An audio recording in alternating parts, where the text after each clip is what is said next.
Richard and Esther had been married for 7 years. Their love had been the kind people envied, pure, passionate, and unbreakable. They had started with nothing, building their dreams together.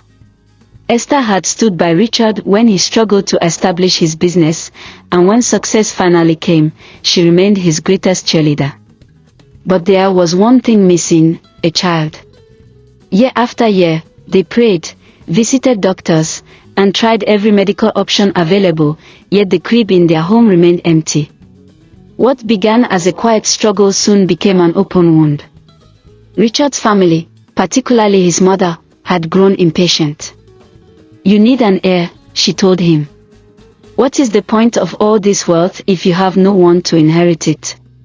At first, Richard defended his wife, reassuring her that love was enough. But as time passed, doubt crept into his heart. He started seeing Esther not as his partner but as a woman who had failed him. And then came Linda. Linda was young, lively, and full of promises. She worked as a manager in one of Richard's companies and knew how to make him feel powerful. She admired him, laughed at his jokes, and most importantly, she told him what he longed to hear. "If I were your wife, you'd already have 2 kids by now," she teased one evening. Richard chuckled at first, but her words planted a dangerous seed in his heart. Slowly, he started finding comfort in Linda's company. He stayed out later, avoided Esther's questions, and spent weekends away on business trips. What he once saw as betrayal now felt like destiny. Then came Valentine's Day. Esther had spent the entire day preparing a surprise for Richard. She had cooked his favorite meal, decorated the house with candles and rose petals, and even written him a heartfelt letter reminding him of their love. But Richard never came home. He was with Linda at an expensive resort, showering her with gifts and empty promises. As they clinked their glasses over candlelight, Linda placed a hand on his and whispered, "I'm carrying your child." Richard's heart pounded. A child. His child. He had longed for this moment, yet something felt off. Back home, Esther sat at the table, staring at her untouched meal. She checked her phone again, no calls, no messages. The silence of the house weighed on her, pressing against her chest. Tears slipped down her face, but she wiped them away. For the first time in years, she felt something shift within her. A realization. The next morning, Richard walked into his house, expecting to find an angry, weeping wife. But instead, he found Esther sitting calmly on the couch, her bags packed beside her. She stood up, looked him in the eyes, and with a steady voice said, "I will not beg a man to love me." Richard was stunned. This wasn't the reaction he expected. He had imagined apologies, pleading, maybe even a fight, but not this eerie calm. "Esther, let's talk about this." She smiled sadly. "I already did. For 7 years. And with that, she walked out of the home they had built together. Richard watched her go, and for the first time, he felt a fear greater than the fear of childlessness. He had just lost the one person who truly loved him. Richard expected to feel relief. After all, wasn't this what he wanted? A fresh start, a woman who could give him children, a new life without the burden of waiting. But as the days turned into weeks, the house felt emptier than ever. At first, Linda filled his time with laughter, promises, and the excitement of impending fatherhood. But something was missing. Richard found himself waking up in the middle of the night, instinctively reaching for Esther, only to find the other side of the bed cold. The meals weren't the same. The house, once full of warmth and the scent of home-cooked meals, now felt like a lifeless hotel. The little note Esther used to leave in his wallet, the way she would wait up for him no matter how late he got home, he missed it all. One evening, he decided to check on her. He dialed her number, but it went straight to voicemail. Maybe she just needs time. Meanwhile, life with Linda was not as magical as he had imagined. She enjoyed the luxury he provided but lacked the patience and depth that Esther had. One evening, Richard returned home exhausted, expecting at least a warm meal.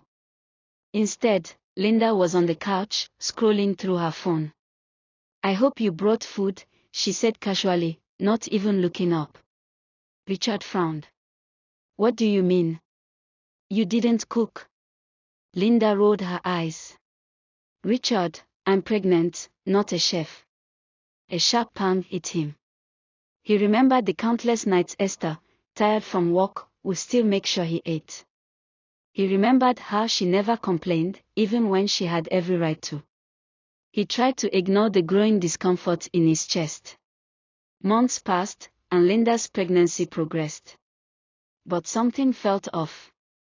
Richard noticed she avoided doctor's visits, claiming she wanted a traditional experience.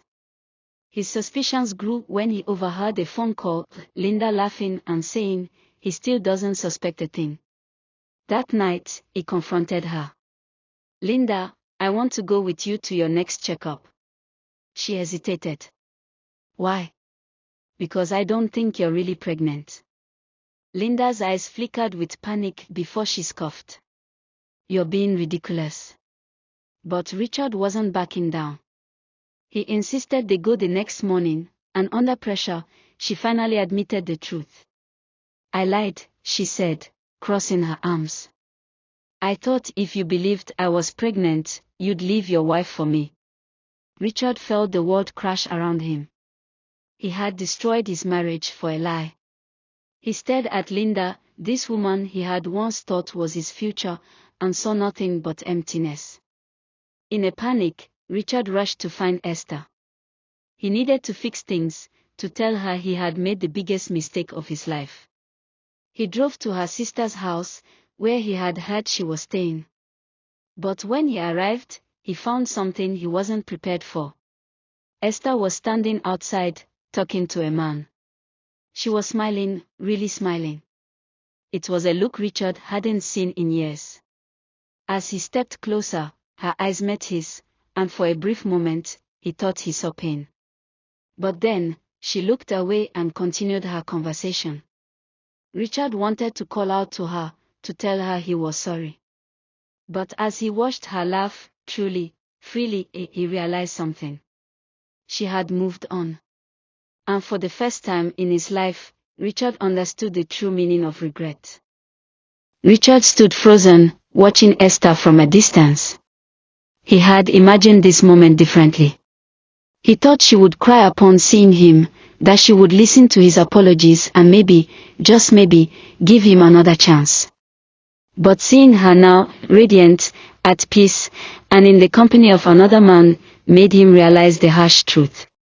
She no longer needed him. A lump formed in his throat as he turned away.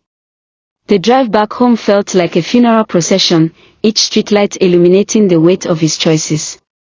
When he entered his house, it no longer felt like home. Linda was gone. She had packed her things and left a note that simply read, "I never loved you. I just loved what you could give me." Richard let out a bitter laugh. The house was now truly empty, no Esther, no Linda, no child. Just silence and regret. Chapter 10, The Visit That Came Too Late. Weeks later, Richard mustered the courage to visit Esther one last time. Not to beg, but to seek closure. She agreed to meet him at a quiet cafe, her face calm, yet unreadable. "Esther," he began, voice heavy with emotion. "I don't deserve your forgiveness, but I need you to know that I am sorry. I made the worst mistake of my life, and I lost the only person who truly loved me." She stirred her tea thoughtfully before looking up. "Richard, I used to pray for you to come back. I cried myself to sleep, wondering what I did wrong. But one day, I realized I wasn't the one who failed. You were." Richard swallowed hard.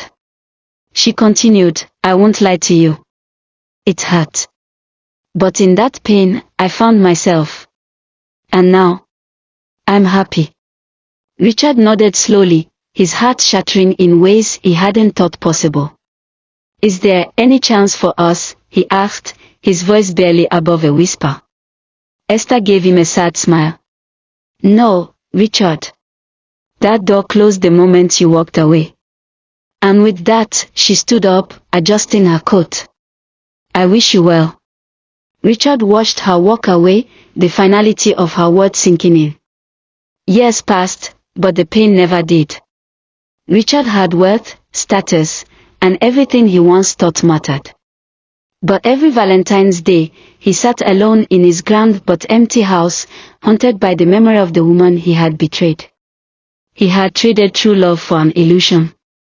And now, he would spend the rest of his life paying the price.